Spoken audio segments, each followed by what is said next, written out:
Айрыкча Коргоо министрлиги боюнча биз акыркы эле 2 жылда мамлекет тарабынан 2 миллиард долларга чейин акчаны короттук. Мында эч качан болгон эмес. Бүгүнкү күндө биздин мамлекетибиздеги алынган курал жарактардын, боеприпастардын, военный техникалардын жана башкалардын көлөмү менен салыштырганда бул жердеги ушул чөлкөмдөгү Орта Азиядагы баланс сил изменился. Уже на нас не смотрит, как на других стран слабых. Слабая страна, слабый Кыргызстан, который имеет ничего такого мощи или там какие-то там нет. На нас смотрит сейчас на сильного соперника, на сильного государства, на сильного напарника. То есть наша страна уже становится на ноги. Бутна туруп мамлекетибиз. Куда кааласа башкалардын көзүнө дагы, ой Кыргызстанда дагы коргоо органдары күчтүү болуп атат. Силовой блок күчтүү болуп атат. Миноборона күчтүү болуп атат деп атат. Биздин бүгүнкү күндөгү коргоо министрлигиндеги чек ара кызматындагы сатылып алынып келинген курал жарактар булар акыркы үлгүдөгү эң жаңы технологияда курал жарактар сатып алып атабыз.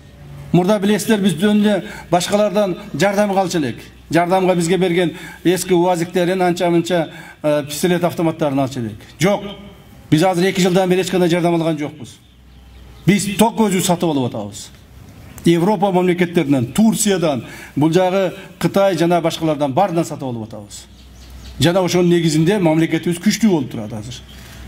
Мындан ары да күчтөйбүз. Быйыл дагы азыркы күндө бюджетке өтө чоң суммадагы акчалар залаштетилген. Быйыл дагы ушул укук коргоо органдарын, милицияны жана башкаларды именно коргоо министрлигине көбүрөөк акча жумшайбыз. Себеби мамлекет күчтүү болуш керек. Мамлекет күчтүү болуп, мамлекетте тартип боюнча эч качан өсүп өнүгүү болбойт. Ушуга чейин билесиздер, мамлекетти короп алгандар коррупционерлер. Мамлекетти талаптанып жеп, бийликке келсе, кызматка келсе, лиш буурдай турган адамдар келип калган.